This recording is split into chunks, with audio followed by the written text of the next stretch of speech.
Բոլորին բարև ձեզ, ինչպե՞ս եք։ Երևի դուք արդեն շուտվանից լսած կլինեք TikTok-ում, որ այսօր լինելու է Ռոզվի Լուսնի օրը։ Ինձ թվում է դուք արդեն այն տեսել եք, իսկ ով որ մինչև հիմա տեղյակ չի, հիմա կբացատրեմ։ Ամսի 10-ից 11-ը, նայած դուք որտեղ եք ապրում, Հայաստանում դա լինելու է ամսի 10-ին, ժամը 8-ից մինչև ժամը 9 կամ էլ 10-ը,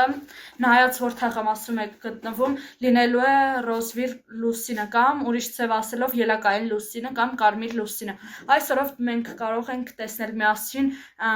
երկնքից կարմիր լուսինը։ Եթե դուք անպամած տարածքում եք գտնվում կամ այնպիսի տեղ, որտեղ շատ լուսացույցներ կան, դուք պետք է այն դիտեք 4 հարկից։ Այդտեղից ավելի եւ ավելի սիրուն է այն երևալու։ Ես արդեն տեսել եմ երկրորդ հարկից,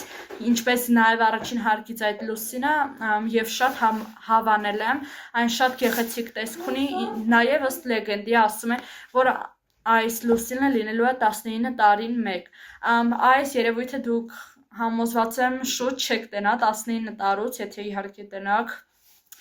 19 տարուց դուք կարող եք այն տենալ, ասում են նաև ըստ լեգենդի այս օրը ավելի մեծ է դառնում ելակները, իսկ եթե դուք Ռուսաստանում եք գտնվում, դուք այդ լուսինը կարող եք տեսնել ժամը 10-ից 11-ը կամ էլ 9-ից 11-ը, նայած որ թաղամասում եք գտնվում, եւս մեկ անգամ ասում եմ, իսկ եթե դուք չեք տեսել այդ լուսինը, ես հիմա ձեզ ցույց կտամ։